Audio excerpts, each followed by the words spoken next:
আসসালামু আলাইকুম প্রিয় কৃষক ভাইরা, আশা করি আপনারা সকলেই ভালো আছেন। তো আমরা সবসময় আপনাদের সাথে যে বিষয়গুলো নিয়ে আলোচনা করি সেটি হচ্ছে কিভাবে ফসল প্রোডাকশন করবেন অথবা ডিজিজ ম্যানেজমেন্ট, এই জিনিসগুলো নিয়ে করি। আজকে একটু ব্যতিক্রম জিনিস নিয়ে, অর্থাৎ এই ফসলটা যেখান থেকে উৎপাদিত হয়ে আসে অর্থাৎ মাটি, সেই মাটিটার উর্বরতা কিভাবে ম্যানেজমেন্ট করব সেই বিষয় নিয়ে আজকে আমরা আলোচনা করব। তো এই বিষয়ে আলোচনা করার জন্য আজকে আমাদের মাঝে হাজির হয়েছেন এয়ার মালিক সিডের কৃষিবিদ মোহাম্মদ জহুরুল ইসলাম ভাই। তো তার কাছে আমরা এই বিষয়ে সরাসরি জানতে যাব। জহুরুল ভাই, কেমন আছেন? আলহামদুলিল্লাহ। শারদ ভাই, আপনি কেমন আছেন? আলহামদুলিল্লাহ। আচ্ছা, আমরা তো ধরেন এই যে কৃষকরা বা আমরা নিজেরাও যখন প্রোডাকশন করি, একটা জমিতে দেখা যায় সব লাগাতার একটা প্রোডাকশনের মধ্যে থাকি ইয়ার রাউন্ড। তো আমরা একটা বিষয় সবসময় বলে থাকি যে মাটির উর্বরতা বৃদ্ধি বা ম্যানেজমেন্ট। তো উর্বরতা বলতে আমরা কি বুঝি মাটির ক্ষেত্রে? ধন্যবাদ শারদ ভাই। আসলে মাটির উর্বরতা হচ্ছে এমন একটা বিষয় যেটা হচ্ছে মাটি থেকে তো ফসল হয়। তো মাটির উর্বরতা হচ্ছে এরকম বিষয় যে একটা গাছ মাটি থেকে তার পুষ্টি গুণাগুণ নিয়ে সে স্বাভাবিকভাবে বৃদ্ধি পেয়ে তার সেই গাছের ফলনটা আমাদেরকে দিবে। এবং এই মাটির উর্বরতা বিষয়টাকে আরও কিছু বিষয় জড়িত।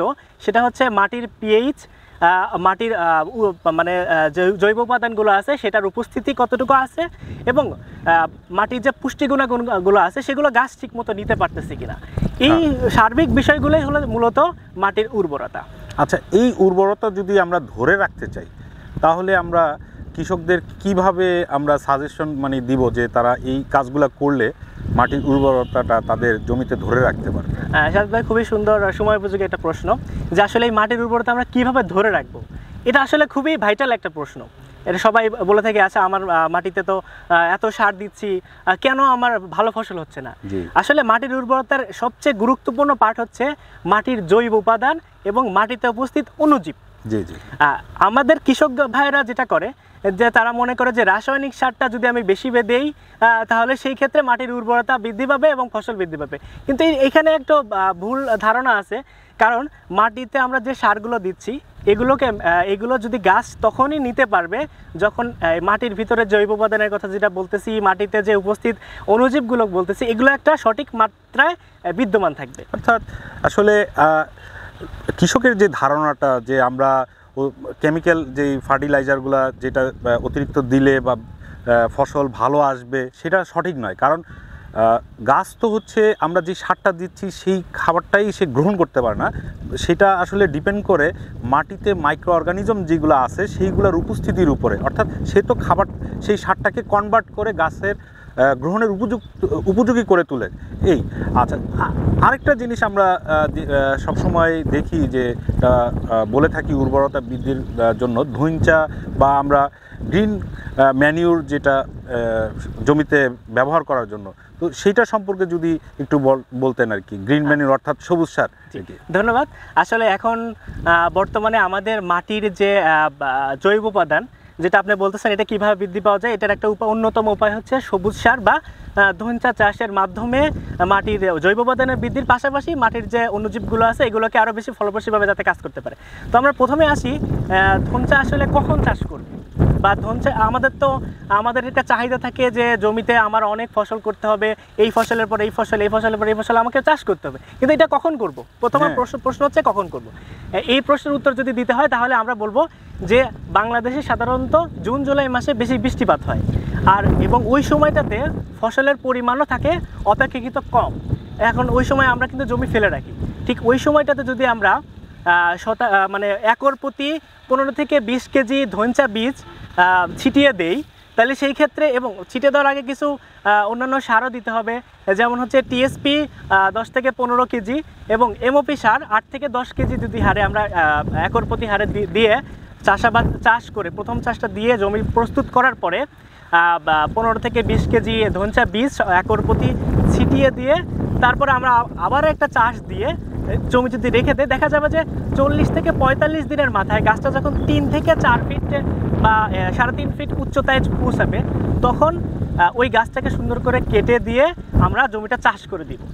তা এতে করে কি হবে, জমির যে আমরা জৈব উপাদানের কথা বলতেছি বারবার, এটাও বৃদ্ধি পাবে এবং দেখা যাচ্ছে যে 25 থেকে 30% নাইট্রোজেন অর্থাৎ ইউরিয়া সার আমরা এটা কভার করতে পারবো, পরবর্তীতে এই সারটা কম লাগবে, মানে ইউরিয়া সারের ব্যবহারের হারটা কমে যাবে সেই ক্ষেত্রে। কিন্তু আরেকটা জিনিস আমরা একটু ট্রিকি জিনিস আর কি, এখন আপনি যেটা বললেন যে ধইঞ্চা আমরা যদি ফিল্ডে ছিটানোর পরে 40 থেকে 45 দিনের পরে এটাকে মাটির সাথে মিক্স করে দিয়ে হয়তো 10-15 দিন এটা রেখে দিতে হবে মাটির সাথে মিশে যাওয়ার জন্য, কিন্তু কৃষক তো তার জমিকে ফেলে রাখতে চায় না।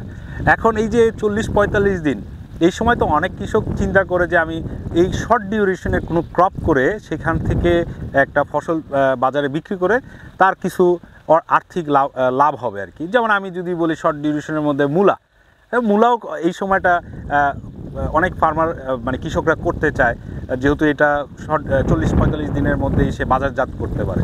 তো যারা এই জমিটাকে এই যে ধরেন ধইঞ্চার জন্য 40-45 দিন ফেলে রাখতে পারবে না, তারা আসলে কোন পথে হাঁটবে তাদের মাটির উর্বরতাটাকে ধরে রাখার জন্য? ধন্যবাদ সাদত ভাই। এটা আসলে অনেকেই মনে করে যে আমার জমি তো পড়ে আছে, আমি ফেলে রাখতে চাই না, তারপরে আমি আবার জমির উর্বরতাটা ধরে রাখতে চাই। সেক্ষেত্রে কিছু সমাধান আমরা দিতে পারি, সেটা হচ্ছে জমিতে যদি ভার্মি কম্পোস্ট অথবা গোবর সার অথবা ট্রাইকো কম্পোস্ট, এটা এক একভাবে আমরা ব্যবহার করতে পারি। যদি আমরা ভার্মি কম্পোস্টটা ব্যবহার করি তাহলে সেক্ষেত্রে দেখা যাচ্ছে 7 থেকে 10 দিনের মধ্যেই আমার সব কাজ বা সকল উর্বরতার যে সমস্ত প্রসিডিউর আছে, মাইক্রো অর্গানিজমগুলো গ্রো করবে, এটা আমি অল্প সময়ের মধ্যে পাচ্ছি। অথবা ট্রাইকো কম্পোস্ট, যেটা আপনার মাটি শোধনও করবে এবং মাটির উর্বরতাটাকেও বাড়াতে পারবে, এটা আমরা প্রয়োগ করতে পারি। আরেকটা বিষয় হচ্ছে যে এই উর্বরতা ধরে রাখার জন্য আমাদের কিন্তু আরেকটা কাজ করতে হবে, সেটা হচ্ছে যে আমরা কিন্তু সার দিচ্ছি, যে দিয়ে যাচ্ছি এক এক জমিতে, মানে আন্দাজে আমরা একটা সার দিচ্ছি। এটা হচ্ছে প্রতি বছর যদি আমরা প্রতি 2 থেকে 3 বছর পর পর যদি মাটি পরীক্ষা করি, পরীক্ষা করে ওই অনুযায়ী যদি সার দিই, তাহলে একে তো হচ্ছে আমাদের সারের খরচটাও কমে যাবে, পরিমিত সার ব্যবহার করার কারণে মাটির স্বাস্থ্যও ঠিক থাকবে। তো আমরা মূলত হচ্ছে ভার্মি কম্পোস্ট, তারপরে ট্রাইকো কম্পোস্ট, এই ধরনের জৈব উপাদানগুলো আমরা ব্যবহার করতে পারি রাসায়নিক সারের পাশাপাশি। তাহলে আমরা অল্প সময়ের ভিতরেই আমরা জমির জৈব মানে উর্বরতা এটা ধরে রাখার করতে পারি। যারা জমিটাকে ফেলে রাখতে চায় না ধইঞ্চা বা সবুজ সারের জন্য, তারা এই ধরনের প্রসিডিউরগুলো এই পথে হাঁটতে পারে, তাহলে সেই ক্ষেত্রে মাটির উর্বরতাটা ধরে রাখা সম্ভব। আরেকটা যেটা আপনি বললেন যে মাটির পরীক্ষা 2-3 বছর পরে করলে সেই ক্ষেত্রে আমরা সার কি পরিমাণ আমার জমিতে আছে সেটা আমি জানতে পারবো। ওটার সাথে সাথে কিন্তু আমরা যদি বলি পিএইচ, মাটির পিএইচটা কিন্তু আমরা এখন দেখি বাজারে অনেক অ্যাভেলেবল যে পাওয়া যায় একটা পিএইচ মাপার একটা যন্ত্র, ওইটা কৃষকরা হয়তো কিনতে পারে, হয়তো 1200-1500 টাকা। এটা প্রতি বছর বা প্রতি সিজনে তারা এই মাটির পিএইচটা মাপতে পারে। সেই ক্ষেত্রে আমরা আইডিয়াল যে সবজি চাষের জন্য পিএইচ আমরা বলি যে 6.5 থেকে 7 বা 6 থেকে 7 রেঞ্জে বলি, এই ক্ষেত্রে মাইক্রো অর্গানিজমগুলো খুব অ্যাক্টিভ থাকে, তাহলে সেই অনুযায়ী সে ভার্মি কম্পোস্ট বা ট্রাইকো কম্পোস্ট ওই জিনিসগুলো সে ব্যবহার করতে পারবে। আচ্ছা, ধন্যবাদ কৃষিবিদ জহুরুল ভাইকে। আশা করি কৃষক ভাইরা আমাদের কৃষিবিদ মোহাম্মদ জহুরুল ইসলাম ভাইয়ের যে কথাগুলা শুনলেন, মাটির উর্বরতা বৃদ্ধি বা ধরে রাখার জন্য যে ব্যবস্থাপনা গ্রহণ করতে হবে সেগুলো আপনারা ফলো করবেন, সেই আশা ব্যক্ত করে আজকে এখানে শেষ করছি। ধন্যবাদ।